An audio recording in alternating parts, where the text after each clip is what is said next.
Hi everyone, and welcome to the Snp-Reach presentation session. Isabel and I are this session's moderators, and we are the co-chairs of the Stanford Neurodiversity Project's NEA. NEA is the Network for K-12 Education and Advocacy. Snp-Reach is our summer camp for high schoolers, and REACH stands for Research, Education, Advocacy Camp for High Schoolers.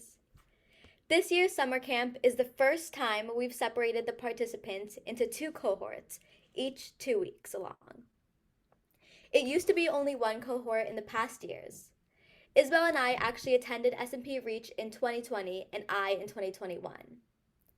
Because it's online, we were able to have participants from around the world. It means some of them had to join us in the middle of the night and some very early in the morning, but we were really glad everyone thinks it's worth it.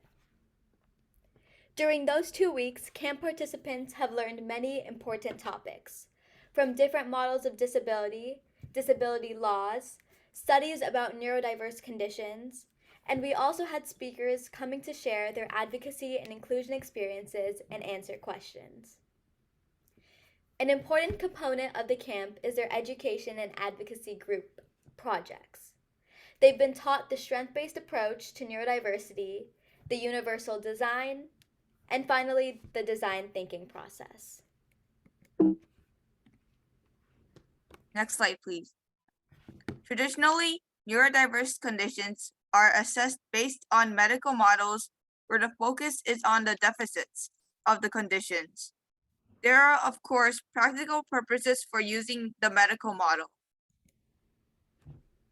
However, it has become apparent that assessments and treatments based on the strength-based model are very important in supporting neurodiverse individuals to reach their full potential. It makes the individual aware of what they are capable of, believing that they have abilities instead of focusing on the fact that they're disabled or thinking there isn't much they can do. It helps them learn to engage in relationships, and very importantly, it puts such individuals in a positive cycle through success. Understanding the impact of the strength-based model is very important for camp participants when they do their advocacy projects, because the message they are trying to convey is, we are creating an inclusive environment for neurodiverse individuals to develop and use their strengths to contribute to our communities, instead of treating them like society's burdens that need charity. Another very important component of our camp was the universal design. Campers were given some real-world examples of very inappropriate disability designs to show them why thoughtful designs and learning how to design are so crucial for our neurodiverse community.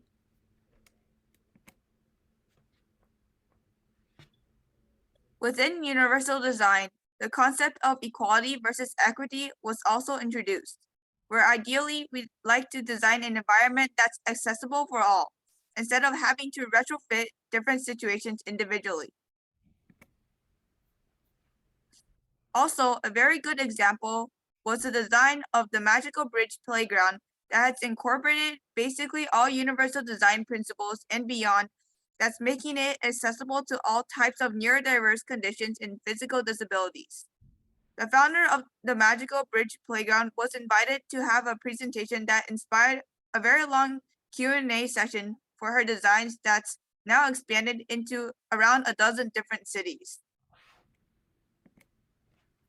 Our campers were also exposed to the concepts of the universal design for learning. This could be very helpful if their projects are related to neurodiversity and education. For example, if some of the camps are making a book or an education website, they can consider some of utilizing our universal design principles in their design. In fact, the camp itself uses many concepts from the universal design for learning. It is especially important because a significant portion of our campers have neurodiverse conditions and learning differences. For example, we post our slides, our lesson goals, and learning objectives of all activities and assignments ahead of time. So some campers who don't learn well in a classroom setting would have a chance to preview the material ahead of time.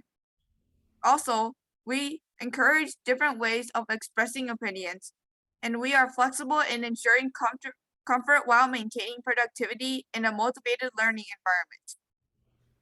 Even weeks before the camp started, campers were offered surveys and questionnaires to let us know their particular learning styles and how they would like to communicate during the camp. Not everyone is comfortable with unmuting and saying things aloud, so using the chat and sometimes using certain Zoom symbols to communicate, or having a group of campers working on a Google Doc are all flexible ways of communicating their ideas. In addition, each small group only had about 7 people, but we planned for 2 camp counselors per group to ensure everyone's unique needs are met. Although some groups ended up not having 2 counselors all the time because a few camp counselors had some personal emergencies, most of them had access to 2 during the camp. Last but not least, the design thinking process is especially important for this camp and our campers. It's something we spent days talking about in lots of detail during our camp. And at the same time, we let campers practice with assignments to make sure everyone knew how to approach each step of the design thinking process, including, for example, using a Zoom background assignment, where they'd interview to understand what their partner, their user, would like for their design, in order to make their design fit their user's needs. This process especially teaches campers how to be user-oriented in their designs and in their group projects. They started with emphasizing with the user to define the issue that they want to work on. Then, each group would come up with many different ideas during the ideate stage, and we designed activities to make sure all their ideas can be expressed and many of them can get evaluated and developed. Then, during the prototyping and testing stages, we made sure that everyone understands that the whole design thinking process is a highly iterative process.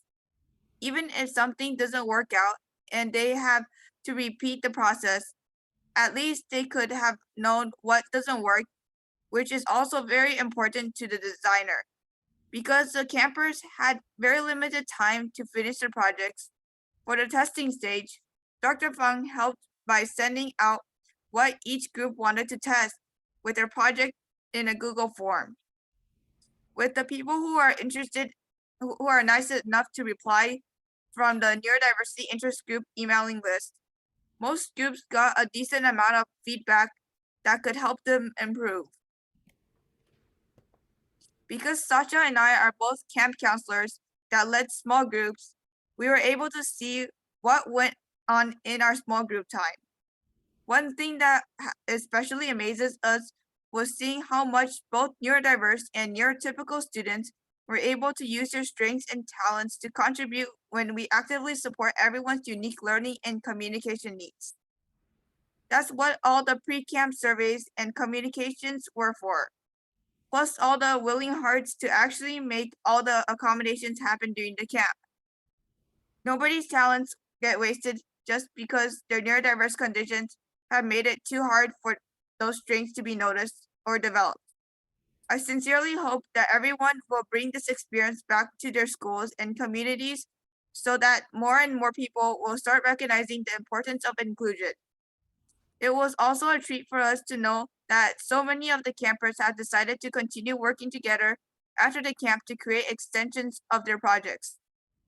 It has just further demonstrated the beauty of being inclusive, especially when inclusivity is done the right way. It's not simply to tell neurodiverse and neurotypical people to go work together. It involves lots of thoughtful planning and design thinking. Plus, as we said, people who are actually willing to make the effort to make it happen. And so without further ado, let's welcome these groups to present their projects.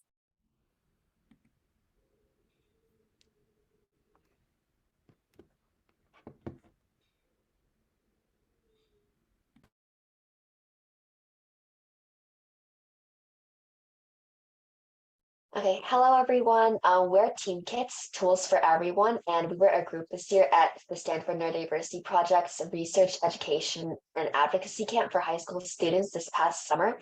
And for more information about our website before we get started with today's presentation, please feel free to check out our website, which is toolkitsforteens.wixsite.com/teamkits. So for today's agenda as to what we're actually going to be covering in the presentation, we're first off going to start off with just introducing our mission. So we're going to be explaining who our team is, what impact we're striving to make in our community, and what our vision goal really was going into this project.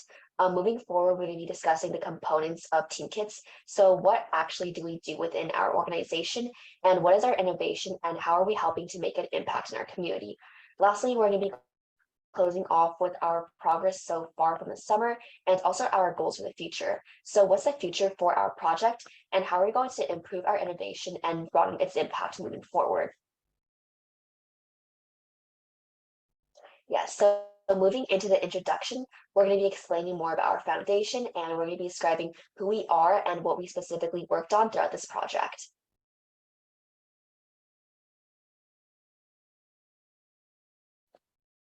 So this is our team, and on our team, we have graphic designers, website managers, social media outreachers, and content writers. Hi, my name is Isabella Fortson, and I'm from Southern California at Xavier College Preparatory High School, and I am one of Team Kit's graphic designers. Hi, my name is Eileen Zavala. I'm also part of the design committee, and I'm from West High School in California.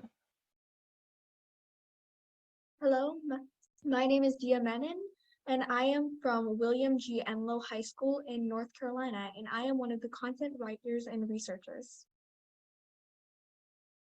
Hello, I am Jerry Yang. I am from the Bay Area. I'm currently a junior in high school, and I am a content writer and researcher as well. Hi, I'm Irene Lee, and I'm from Southern California, and I go to Cam's High School. And I worked on the website with Jeremy Park, who couldn't be with us today, along with Faith and Jenny, who worked on social media. Hi everyone, my name is Jenny. I'm a senior from the Bay Area here in California, and I worked on developing the social media for Team Kids. Okay. So what we do. Our mission at Team Kits is to produce diverse tools to assist with the incorporation and accommodation of neurodivergent individuals within the real world. We basically have three main key objectives. First is inclusivity. We wish to create neurodiverse inclusive environments. Second, education, educating others on neurodiversity and what the strength-based model is. And third, accessibility, making all real-world experiences accessible to everyone.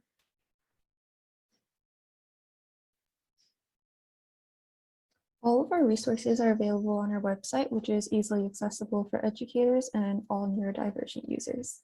It also provides a way for teachers to communicate with us and other teachers, and feedback can be given to us through a specific form we have on the website.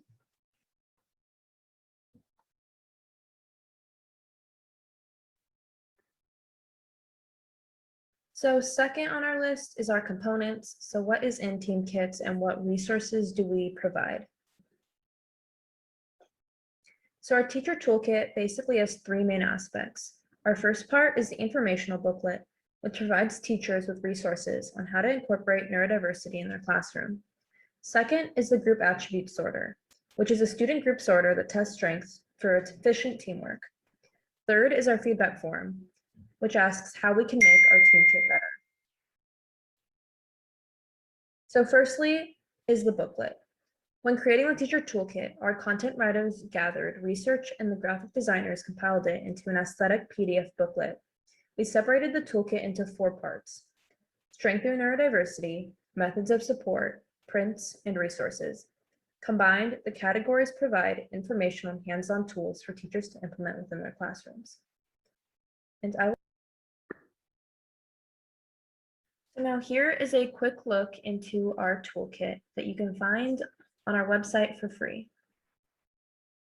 The toolkit is separated into 4 parts, and here is our table of contents. First, we have strengthen neurodiversity. Next, our methods of support. Thirdly, our handouts and prints. And finally, our resources.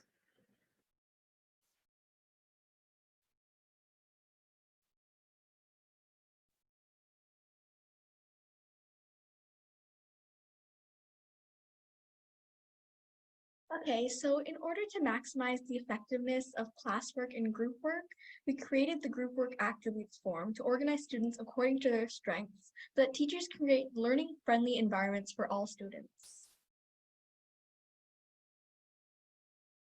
So the student sorter is a tool that teachers can use to sort the students into groups that best fits their learning needs.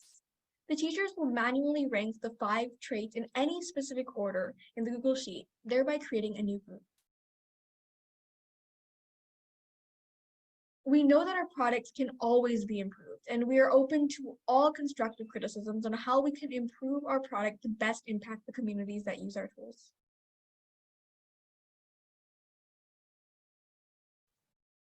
So our progress and goals, our future progress and future steps. So here has been the progress on our teacher toolkit so far. We've managed to implement the toolkit into a middle school classroom and received great constructive feedback on it. This has definitely helped us grow our teacher toolkit and is making it easier for us to make the changes to fit for everyone. In addition, on November 3rd, we are planning to give a presentation to the Houston IUD School District to see if our toolkit can be implemented to the local schools there. We are planning to increase our expansion and can't wait for what the future of TeamKits has in store for us. So here are some example photos of what our toolkit looks like within the classroom that we implemented it in.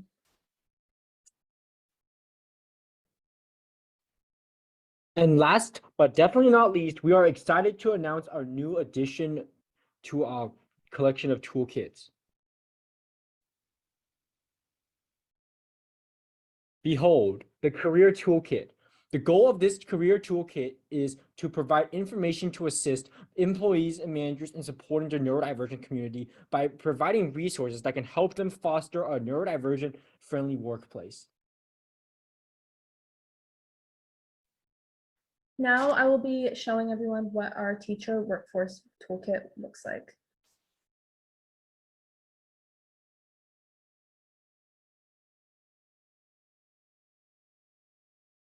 So we implemented the neurodiversity definition, and here is our table of contents. First, strengthen neurodiversity. Second, our methods of support. Third, job recruitment. And fourth, our resources.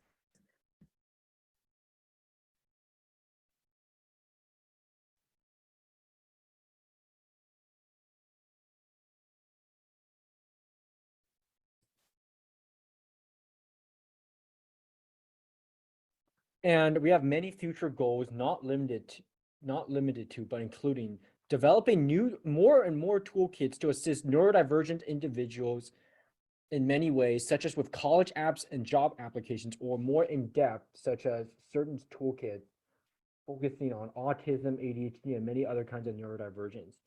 We also plan to implement our tool cases into more spaces and get more people to use our resources so we can expand.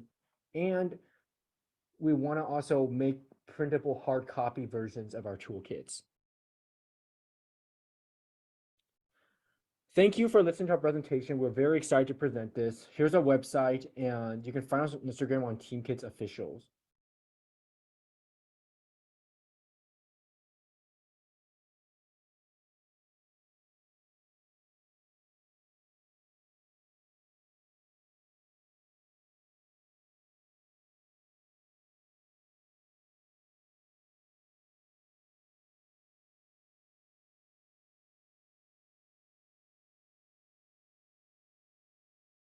We are Neurodiversity 101. Hope you guys are doing well, and today we're addressing how to be an ally.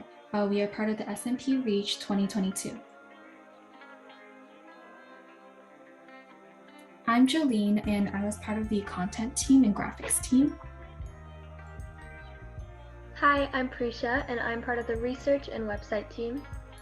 Hi, I'm Ada, and I'm part of the research and website team. We also have Alex, who is in charge of illustrations, who's not here with us. Hi, my name is Sudeepti, and I'm part of the content team. Hey, what's up? I'm Zeva, and I'm part of the publication team.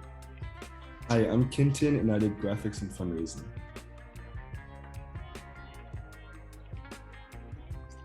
So our purpose for this project is to raise awareness for the neurodiversity community through online resources like a magazine. And more specifically, we want to focus our audience on high schoolers.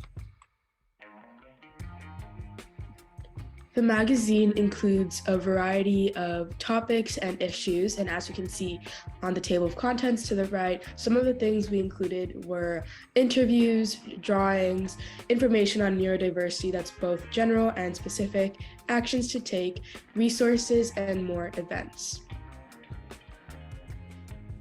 For formatting, we wanted to make sure that the whole magazine in general was pleasant to the eye, but also not too bright. We also took into account the font and other things to make sure that the layout of the magazine was aesthetically pleasing.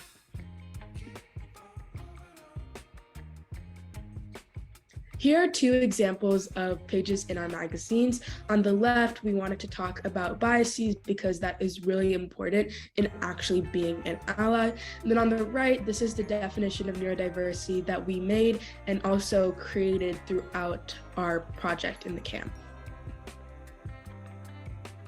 These are two more pages in our magazine, and on the left, we talked about strengths and challenges of autism, and on the right is a snippet of our interview with Alex. We also included 2 pages on things to say and not to say when actually socializing with neurodiverse individuals. So we have a list on the right of things that maybe should be avoided, and then we have a list of things that you can say instead on the left. We also included 2 pages on days that are recognized internationally where neurodiversity is celebrated. So on the left, we have World Autism Awareness Day and some contents of that. And then on the right, we have Neurodiversity Celebration Week and ways to get involved in this.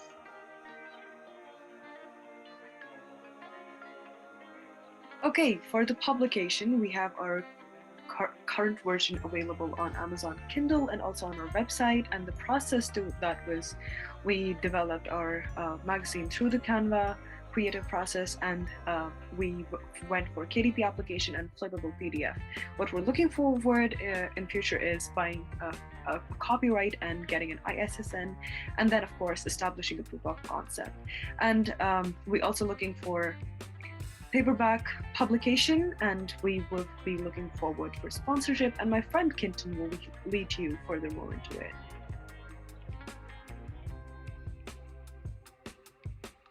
Currently, we have an emailing outreach, and we want to reach out to schools, specifically clubs, teachers, and students, including libraries. And so far, the schools we have reached out to are the Danville Library, Branham High School, Lincoln Elementary School, Prospect High School, and Delhi Public School. On our list to contact, we want to reach out to Cupertino Library, West San Jose, Saratoga, Westmont, Stanford, SJSU, Alameda County, and Pleasanton. And we want to reach out saying that any suggested schools, libraries, or organizations are available for a suggestion, and email us if you have any at neurodiversity101 at gmail.com. We also do have an Instagram currently set up. It's neurodiversity.101, and we have several posts, and we also have a LinkedIn and a Linktree as well.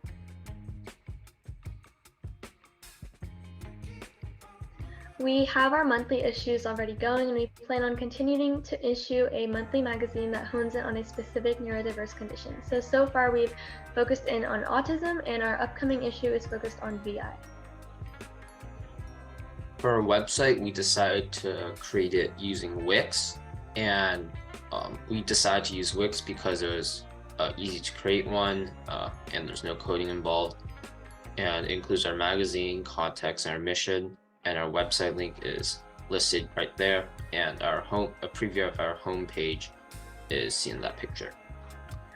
Another interesting snippet of our work is a documentary project, and we're working on a 5-part documentary movie series which will lay focus on neurodiversity, autism, visual impairment, global developmental delay, and Down syndrome per movie. So we have prepared a very interesting trailer for you. Hope you like it.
We really hope you enjoyed the trailer. It was really interesting to see it.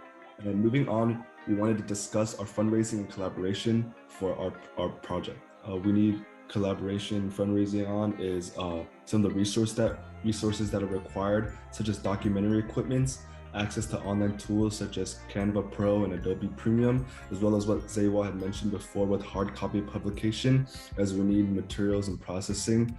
So in order to do that, we set up a donation campaign. So if we go on to the next slide, we embedded a link as well as QR code using DonorBox, an international nonprofit platform. So if you guys are interested in donating any sum of money to our campaign, that'd be greatly appreciated. Once again, it is on our website and the QR code is seen there. Furthermore, we wanted to have more partnerships and mentorships, as we're always looking for more mentors to guide us, and it would be very interesting to collaborate with other organizations. So if you're one of them or you're interested in reaching out to us, our links are there also. So thank you so much for listening. As I said, if you're interested in providing feedback or reaching out to us for any collaborations or any questions in general, all our links are there: email, Instagram, as well as our LinkedIn and our website. And thank you so much.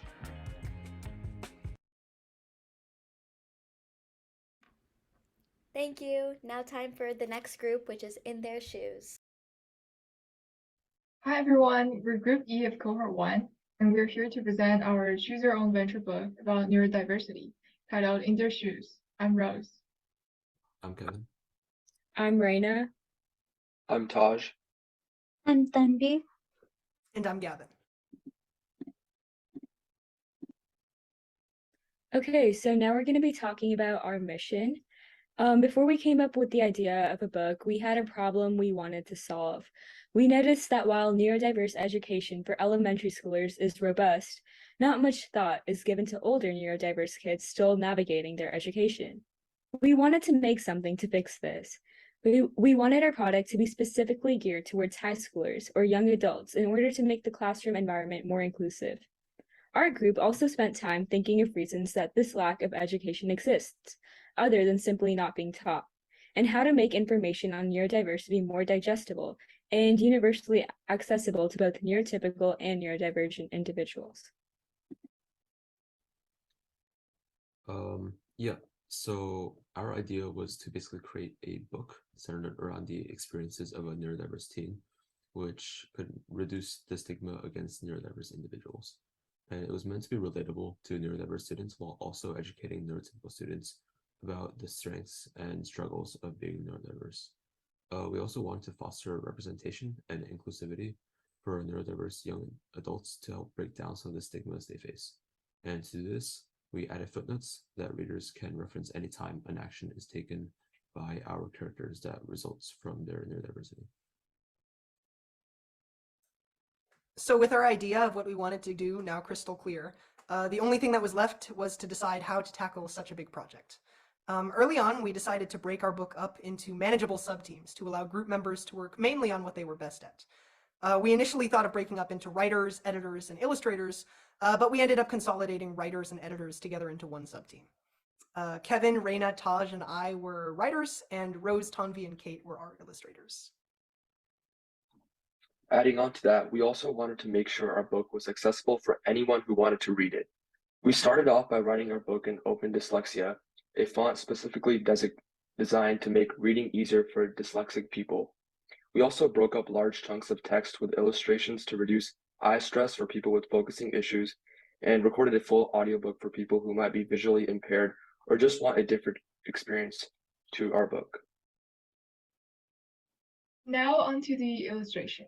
After deciding on the art style, the illustrating team devised a process for being able to get the desired amount of images done within a short 2 to 3 days.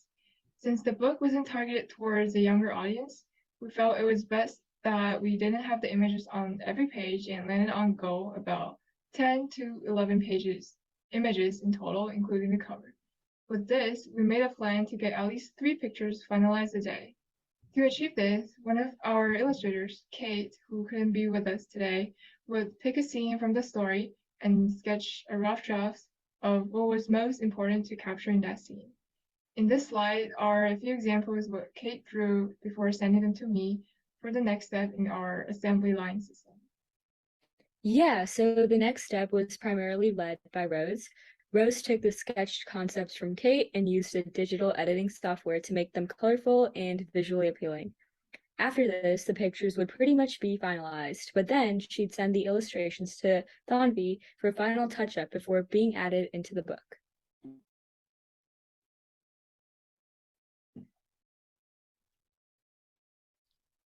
Okay, so now I'd like to be showing us a little bit of our book and reading aloud the first few pages for everyone to get a sense of what our book is like.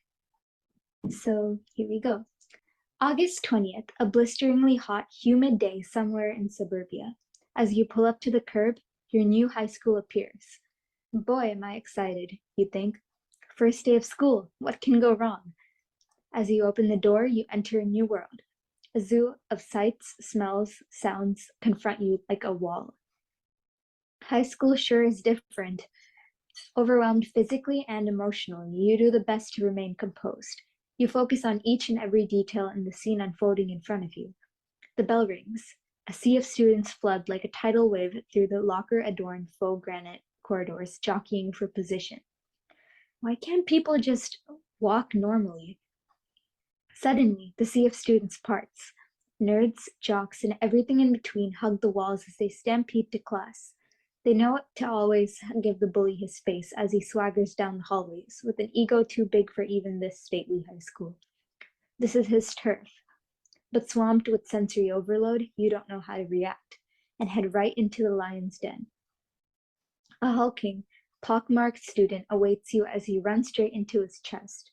A ring of his sidekicks flank your left and right. Now what do we have here? The bully asks his allies. The whole room comes to a standstill. Your hall has become a coliseum, and you're the main attraction. Well, you gonna say something or what? Do you stand up for yourself? If so, continue reading. Or do you stay quiet? If so, turn to page 5.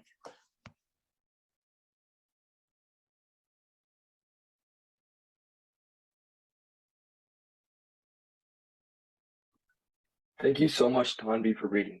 In addition to finalizing our book, our group has been very active since camp in many ways.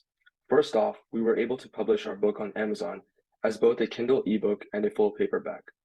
This was a huge step for us since it allowed us to create a meaningful final product that we could share with others outside of Snp-Reach. Because our group members and I were diligent in working towards the collective goal of publishing, it didn't take us a while to achieve this. But it doesn't end there. After presenting at NNEA about a month ago, we were presented with an opportunity to connect with Ms. Petrinia Baxmati of an organization called the Kaleidoscope Collective, which is an organization based out of Houston that aims to foster greater self-advocacy in the field of neurodiversity. Working in tandem with her, we were able to come up with a plan that involved our correspondence with Houston's Independent School District, which is the 4th largest school district in the country, to hopefully get our books onto their campuses. As of right now, we plan on presenting our product to them at their next board meeting on November 3rd, along with Ms. Baxmati. Ms. Baxmati is also working with us and the district to organize a summit similar to this one in Houston that will specifically show off instances of neurodiverse self-advocacy, so people like us advocating for our own community. And our future plans don't end there. We know that a book's impression is only as good as the number of people who read it, so we hope to continue to put our book into places where people can easily access it. In addition to Houston's Independent School District, we're also working with many other local and regional libraries and hoping to put them in there. We're also hoping to eventually expand on our original goal and write books in a variety of different genres, languages, and age ranges sometime in the near future. And we're also hoping to move beyond just books by potentially working with the Kaleidoscope Collective on making a neurodiversity podcast together.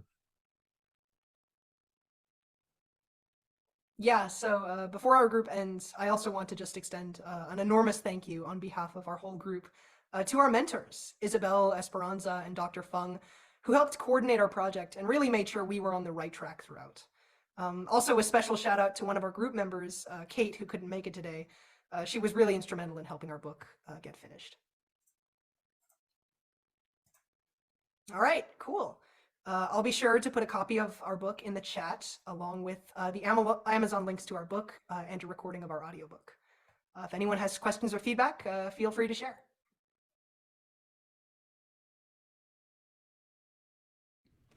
Thank you so much, In Their Shoes. Now we'll hear from A Leap to Neurodiversity.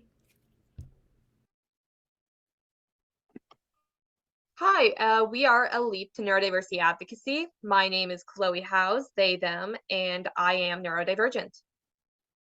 Hello everyone, I am Jehan Itsesi. My pronouns are she, her, and I have a family member who is neurodivergent. Hi, my name is Avni Maheshwari, she, her, and I have friends and family who are neurodivergent, and I'm very passionate about neurodiversity awareness. Are we on the next slide? Got it, thank you. So whilst working in July of 2022 and soon after as well, A Leap to Neurodiversity recognized a large variety of problems that exist within the community. The main one we focus on is that there's a severe lack of representation for the neurodivergent community within the school system. According to APA, 5% of schools across the United States have a severe lack of representation for the neurodivergent community. But we found in many schools that large school events like homecoming and prom are fairly inaccessible for neurodivergent students. Many of these events lack safe spaces and proper accommodations that cater to the needs of neurodivergent individuals. Smaller events highlighting neurodiversity are also few and far between, but neurodivergent people should not be limited to these smaller events and should be able to participate in and enjoy events that many deem a hallmark of the high school experience. We believe that everyone deserves to experience these events and have an encouraging school environment. So, what is LEAP? Generally, users would appreciate the representation neurodiverse individuals would have in school-wide events, from big events like prom to little ones like Friday relaxation days. Special accommodations or re-engineering events could cater to both neurotypical and neurodiverse individuals. LEAP is an online resource that students and faculty can access to teach their students and whoever they deem fit to make school events more accessible for neurodivergent students. It also provides various learning resources for clubs that are centered all around the promotion and advocacy of neurodiversity. But what is the theory of change? Well, everyone wants a chance to have fun in a safe environment, and they should. But creating a way for all students to enjoy school events and educate others will not only change schools for the better, but promote neurodiversity within the high level. So what exactly is our mission? We are a school-associated committee of neurodivergent and neurotypical students that teaming together, and we aim to give neurodivergent students a voice in school affairs and make meaningful changes to school-based events and the entire education system as a whole. We believe that every child deserves to have a voice and experience their education to the fullest possible extent. Okay, so our accomplishments. Our organization has currently added 2 team members, Avni, who you just heard. Avni is in charge of handling our emails and social media outreach. We also have Adam. Adam does not have an official role within our leadership team, but is providing us with insight into the college life for neurodivergent students. We have made an Instagram account where we intend to start posting weekly very soon to promote neurodiversity with a variety of different means. So, what was our process to create a leap to neurodiversity advocacy? Because Google Site doesn't allow the importation of the official Open Dyslexic font, we deeply and profoundly researched fonts and found that the font Lexend was an available and dyslexic-friendly font. We also did some research and found that pastel pinks were a comforting and welcoming color for autistic individuals. So we decided to continue this pastel pink color theme throughout our sites and our websites as well. So now a little more information about the website. Our website is the main attraction for LEAP and houses all of our relevant information. This includes the resources, the lesson plans, templates, guidelines, etc. Using an online platform was the best move, as the information is readily accessible for free. All the school club and students need is internet access. The websites provide credibility, and although there may be others trying to implement similar styles and situations, what they lack is a centralized hub for all of the resources, which is what we provide. Then the decision to choose for the one website with all the resources as opposed to finding resources from multiple is practically made itself. A website also encourages open communication. For now, our emails are on the website for contact, but creating other social media accounts is a short-term goal and relatively easy to achieve. This website is where any school can access the resources to start their leap to neurodiversity inclusion. This is also with hopes to connect schools advocating neurodiversity. So what are some improvements we have made since we started? Since we left the Stanford Neurodiversity Project this summer, we have continued to make updates to the website with adding new things under events and kind of fixing up and adding to the guidelines section some more. We have also internally added more organized roles for members. We have a leadership team, and within that leadership team, we have added more nuanced roles such as managers and secretaries, outreach, things like that. So, what do we hope LEAP grows into? Well, now that we know what LEAP will foresee in the future, well, when it comes to outreach, we hope that a LEAP to neurodiversity advocacy gains enough of a social media presence that we will be able to use our platform to reach out to existing neurodiversity clubs, committees, and student governments and student bodies on social media to assist, help, and not provide them also with numerous resources and have enough of a platform that they may reach out to us first.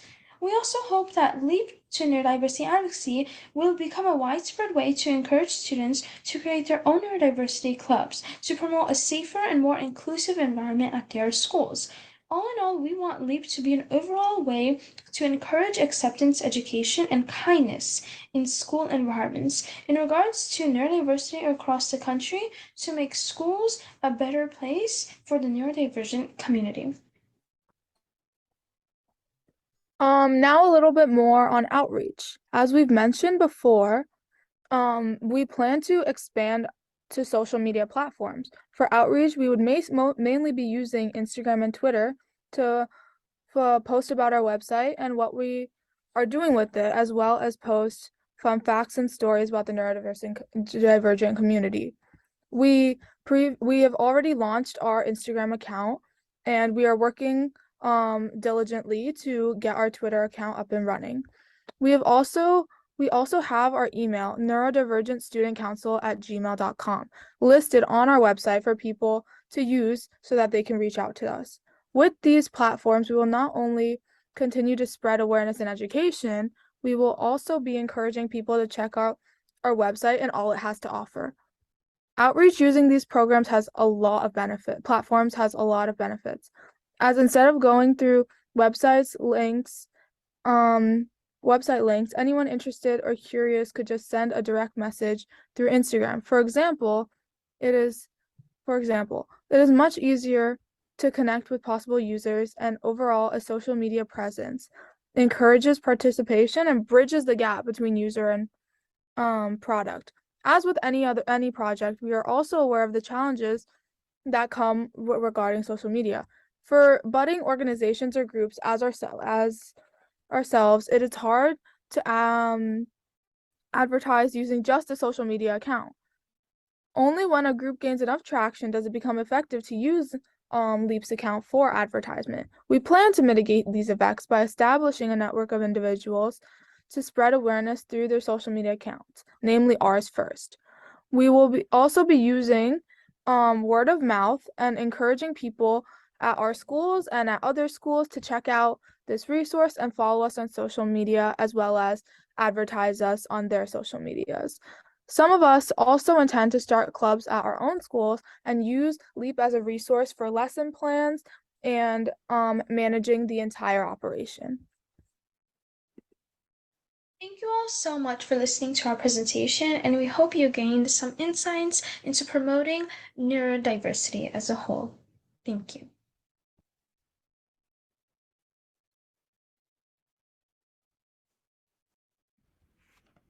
Thank you to Neuromations, and now we will finally hear from Neuromations. Welcome to Neuromations, clips for neurodiversity awareness and advocacy. So in our old team, we have all continued our old roles. So we have Hannah, and she's our animator and also our editor. And we also have Lucy, who's responsible for writing the scripts for the animations and also for interviewing the neurodiverse individuals. And we have Anani, who does the illustrations, and Annette, who's sadly not in our team anymore. She also used to do the illustrations for our animations. And we have Viren, who does the website and also creates social media posts. And I also do social media posts, and I'm also responsible for reaching out to schools who would be willing to play our animations. And lastly, we also have Aiden. He used to write scripts and also design social media posts, but sadly, he's not in our team anymore as well. For our new team members, we recruited from different high schools all over the country. And some of those include people like Alvin, who is in charge of website media, as well as our new animating team, including Sarah To, Francis, Alyssa, Karen, and Bonnie, as well as our new scriptwriting team. Okay, so now we're going to talk about the progress that we have made since we all participated in the Snp-Reach camp. So in terms of interviewing and script writing, just a brief overview of what we did previously was we interviewed one of our group members, who is no longer one of our group members, but she was during the duration of the camp. And that was the first story that we animated. And it was essentially about how people need to be more open-minded and less judgmental when it comes to communicating and interacting with neurodiverse individuals. But we did actually reach out to more neurodiverse individuals to tell their stories. And at the moment, we have one new script with an individual named Pebble, who, if you go to the next slide, you can see kind of a brief little snippet of our script. But that was the script that we wrote with Pebble. And they're in the process currently of getting an official diagnosis, but they do identify as neurodiverse. And the main message that they wanted to convey was that even if two people are neurodiverse, their needs are completely different. They may be similar, but sometimes they are different. So it's important to really communicate with them to ensure that no misunderstandings occur and that everyone's needs are met in their unique ways that can help them thrive in any environment as best as possible. So that was basically what's happening with script writing. We also have someone from Tiffany's school who we will be interviewing next week and then writing a script on that as well. In terms of animating and illustrating, we have a new animation team, a group of a few individuals that completely just focus on animating. And on the next slide, you can kind of see what we've done. We've drawn out new scenes and characters. Our animation process, we're focusing, if you go to the next slide too, we're focusing on attempting to make the characters' emotions more vivid. And if you can notice that the facial expressions are more detailed, the characters, we really want to ensure that their personality is intertwined in the drawings to really bring the story and the animation to life. So that's what you can see in these illustrations. And we're always working on improving that and getting better each animation in each video. So we have created 3 different sets of worksheets for the episode of Pebble. So we have created 3 different sets of worksheets. The first one will be for high school students, the second will be for middle school students, and the last version will be distributing it to elementary school students. And on the screen, you can see our 2 versions. The first one will be for high school students, and the second one is the elementary school version. We have also continued outreaching to different people and to different companies. So firstly, we created a Google Form link and shared it to our own social media platforms as well as the official Neurations social media platforms. And so far, we have solidified two candidates who are willing to participate in our animations. And the first one is Pebble, and we have already interviewed him, contacted him, and also animated his story. And the second one is Wesley. We haven't interviewed him yet, but we have decided on a date, and we will be starting the progress of his animation next week. And we have also continued utilizing social media platforms to expand our reach, and we have successfully recruited members from all over the world.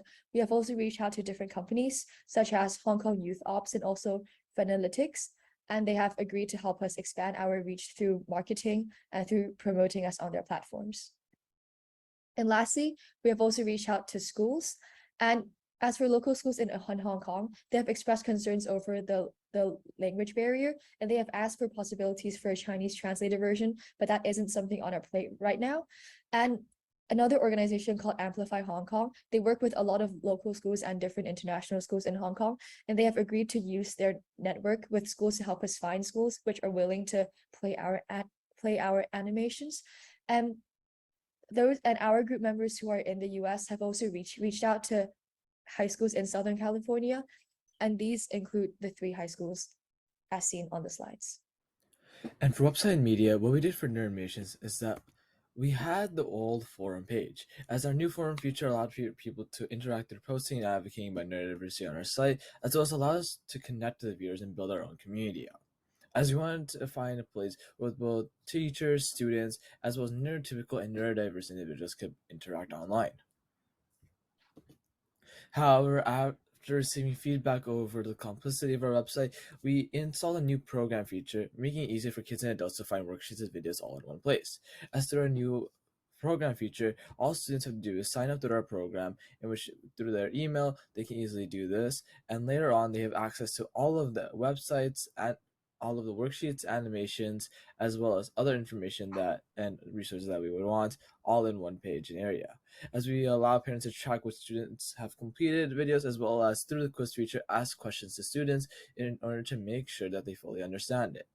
As we hope for the future that we can also include more informational lessons about neurodiversity and also creating more informational lesson plans, as well as cool worksheets and resources so that students can easily use this. And sadly, Hannah couldn't be here with us today due to the fact that she is sick, but she is one of our lead animators, and this is a quick sneak peek of one of our first animations. I was in 8th grade, 13 years old. It happened when I was at my Japanese after school. I really like to play with cards, and I was flipping through them one day and I got to a card with Shizuka on it. Shizuka is my favorite anime character. Shizuka even reminded me of fairies, and fairies help me feel more peaceful. Whenever I'm stressed, I talk to my drawings of fairies and it helps to calm me down. I started talking to the fairy again one day. I was feeling anxious and stressed, and I needed a way to feel more relaxed. But there were 2 girls from my class who started to tease me about it. Yeah, and that's gonna be our sneak peek of one of our first animation productions. I was in 8th grade. Thank you guys so much for watching. Our email is neuronimations@gmail.com. Follow us on Instagram at neuronimations and check out our website right here. Thank you and hope you guys have a nice day. Bye.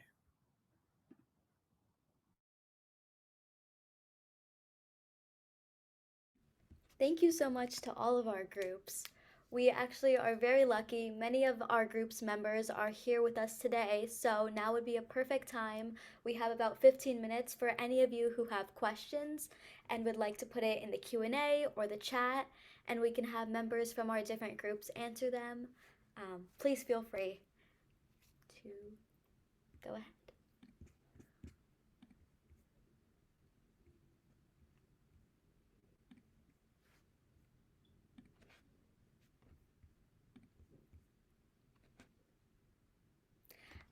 One person asked, are the attendees of the Reach Camp neurodiverse as well? And yes, they are.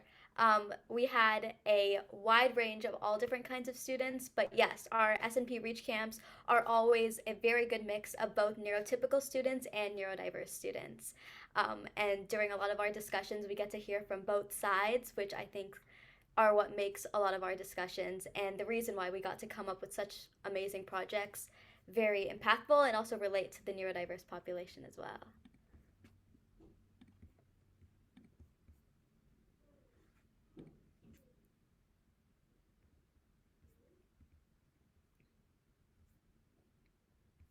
Also, for those of you who don't know, in the Q&A, a lot of our group members are putting their links to their websites, their books, and any of their contact information.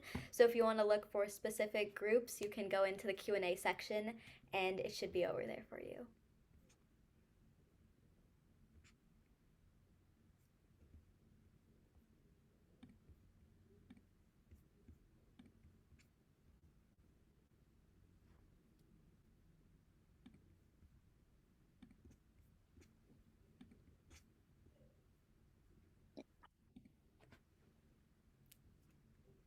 Hey everyone, I do have a question actually.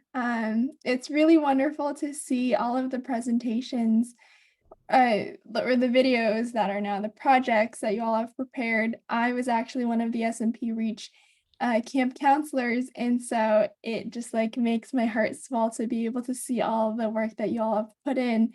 I'm wondering a question for the students. How do you feel like you've been able to build on your relationships with each other since the camp? And do you feel like you've been able to form perhaps friendships or like strong collaborations through these projects? I remember that through the camp, some students had started like chatting with each other and staying after to play games with each other, like Zoom games.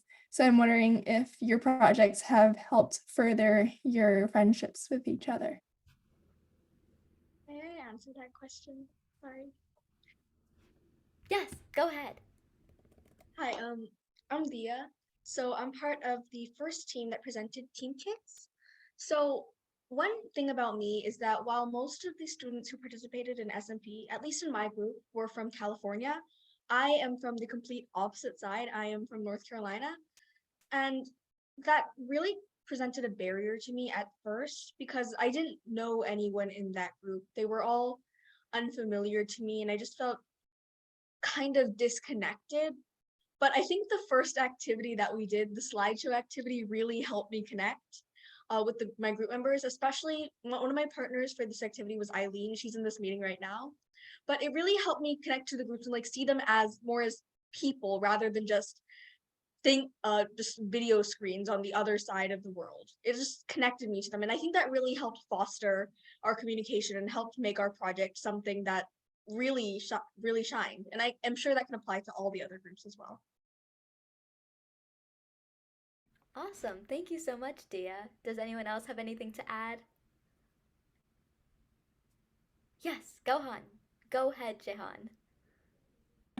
Thank you so much. I think personally, I'm so incredibly lucky to have worked with my group in the past, during the summer, preferably, and also continuing to work with them now. And our group is very diverse in terms of like geographical location. And now, when we're working on our organization, we have weekly meetings, and we've really just come to be close friends. And it's truly such a fascinating experience to, be friends who, of course, are neurodivergent and as well are neurotypical. And it's truly such an amazing experience to not only gain insight of promoting neurodiversity, but be close friends with individuals who you never really thought you would have been in the future.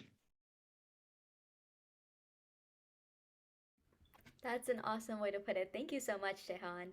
We also had a question in the chat, which I will get to, and then I'll go back to you guys if you have any more answers for the first question that Isabella asked. But someone asked, are the camps open for participation for students who are not able to communicate as well? And it's a great question, and yes, the answer is 100% yes.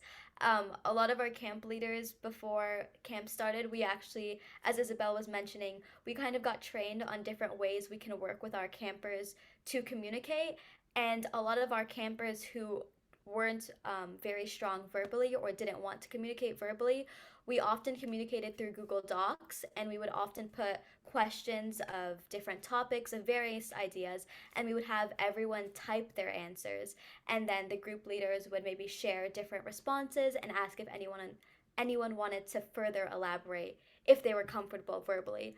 We also use Slack, which is a messaging site for all of our campers, and they were able to communicate through the phone if they didn't want to participate as much verbally. So we were completely very understanding of that, and a lot of our campers did a mix of both verbally as well as just through typing and other forms of communication. So we really are open to everyone, and our camp leaders ask the campers which modes of communication they preferred the best. So we all kind of suited to each other's best preferences. So yes, the answer is yes. Everyone in all sorts of communications were welcome to participate. Is there anyone that I missed in our Snp-Reach campers that wanted to give some insight on some questions? Or if you would like to share something that you learned from Snp-Reach, feel free. Yes, Sadipti, go ahead. Yeah, I just thank you so much. I just wanted to add on to the connection aspect. I definitely think I learned so much from this experience. Just first of all, communication in a Zoom environment, presenting, getting over like fear of doing that.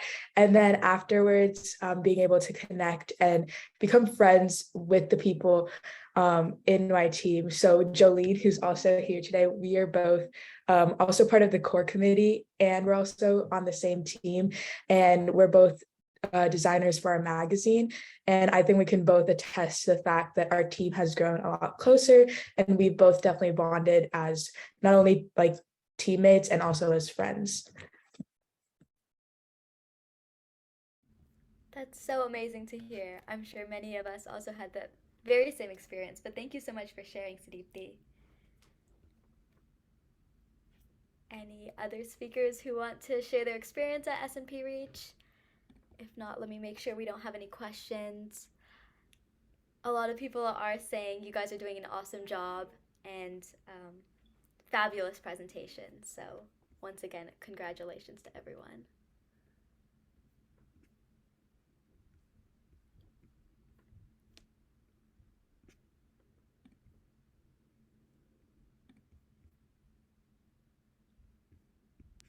I'd also kind of like to have a little bit of an introduction again. I'm really sorry. Thank you so much to all the people in this meeting and all the participants and all the panelists who have made this opportunity possible. I don't think I ever imagined ever coming here, and I don't think my group ever imagined it either. So we're really happy that you all enjoyed our presentation and want to see more about our groups and our group works. Thank you so much for that.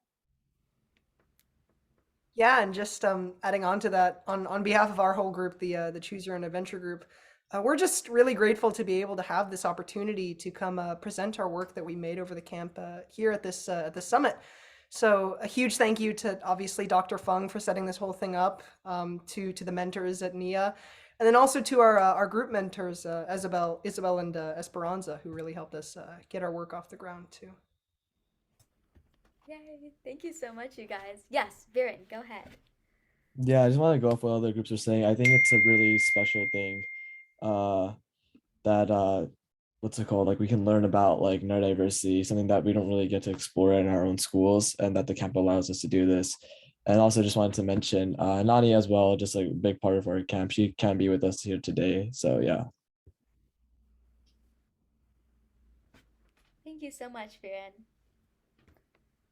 Yeah, I just also want to add on. I remember at the beginning of the camp, all of us in our team for Neurodiversity 101, we were all like, oh, I hope we get to present at the summit. And we were all like hoping at the end of the Friday, we're like, oh my gosh, it would be great if we could present the summit. And like to be here, even though not all of our members are here today with us, we were celebrating the fact that we got even got a chance to present here. So it's such a pleasure and honor to be here presenting our like prototype that we like, created like just a couple months before. That's awesome. Thank you, Jolene. Hannah, go for it. Go for it. Okay, so I just wanted to like add on to everything else that everyone has said. So definitely, I entered this camp as a neurotypical person, and I didn't have much knowledge about neurodiversity. So obviously, I didn't really like realize like how powerful like the camp was, but I'm so grateful that I was able to be part of it.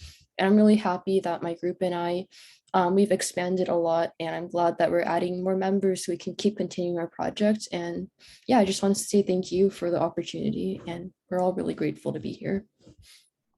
I'm so glad.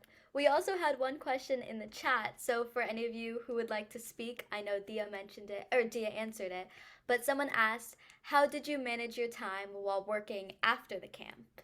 So you guys can answer it however you would like, but how did you guys' group works? How did you guys manage your time? If you have any answers for that, feel free to share. Jehan, go for it. And then Kevin. So what our group did was we first reached out to our original members who are part of our Snp-Reach group if they were interested in continuing our project. And then from there, we then set up a time and schedule that we all got on a call in which we all discussed the various parts and roles we want to further extend our project. And then from there, we got on weekly Zoom meetings, which we currently do. And we pursue weekly initiatives on our website, such as sending out our weekly newsletters or continuing to write our book, which hopefully will be published later this year. And the various initiatives that our organization plans, as well as outreaching as well, is very important. And we just made sure to set a realistic time standard for all of our members, since of course we all have separate activities outside of our amazing initiative.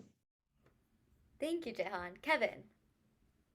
Yeah, so our group pretty much operated the same way. Like I think pretty much everybody still worked with us after the camp ended. And yeah, like everyone had like different schedules and everything, but I'd say like after the camp and like up until now, we all communicated like very well. We, like text each other and communicate like very frequently. So we were able to stay on top of things. And we did have like frequent Zoom meetings and stuff so that we could, actually like see each other and talk. So yeah, that was helpful. Awesome. Thank you, Kevin. Dia, and then Hannah, go for it. I think I already mentioned this in my reply, but I think aside from our meetings and our Zoom meetings so that we could like share updates on what we were working on, I think the biggest component that helped us work effectively was our trust and our communication, because I just trust my group so much to do their work and do their part. And I think because of that, we were able to flow more cohesively than we would have otherwise, because of those Stanford collaboration meetings, and because of the constant time and effort that we were putting into it. We were able to have a semblance of trust between each other, and that actually helped us really speed things along. Also, our communication, we had like updates in our Slack. We never actually stopped communicating in Slack even after the camp ended, so I think that was a really big component. But our constant communication and sharing of updates, it made sure that everyone in the group was aware of what was going on at every point. So I never felt like I was out of the loop. I don't think anyone who's in this meeting felt like they were outside of the loop. And I think that was one of the biggest reasons for why we actually managed to get where we did. And I'm so I am so thankful that we actually had those qualities that allowed us to work together effectively. Totally. Thank you, Dia. Hannah, go for it. All right, so for neuromations, it's a little bit of a different story because for us, we actually had some difficulties like communicating because two of our members are actually outside of California. So one of them is based in New York, which is Anani. So that's why there's a 3-hour time difference. And also one of our members is based in Hong Kong, which is the beauty of neurodiversity because, this camp just helps us reach people from around the world, but obviously there's some barriers in communication. So to resolve this issue, over the summer, basically when school started to start up again, we communicated through Discord, which is really similar to Slack, but it's more like user-friendly for high school students. So basically we have our own server, we have several announcements and like different subcategories for texting, especially for our different subcommittees. And another thing that we implemented was recruiting more members because that drop from 7 to 5 is still significant because like we focus on animating and that's a lot of work. So basically what we did was we sent out a Google form and we had 9 applicants that joined our team and we've expanded. So now that we're way more efficient, I would say, because we get to meet every week on Zoom, thankfully every Fridays at 8 p.m. And even though our members can't always make it, we have a way of working it out through text messages or Discord. And like, I trust that even though we can't always be in the same room, we still have like a way of communicating to get our portion of the work done so that the final product is complete. Thank you, Hannah. And Gavin. Yeah, just building off of what Kevin said earlier, I think one of our greatest strengths as a group was just our overall commitment to the project. The day camp was over, we made a Discord channel, and I don't think it stopped pinging since.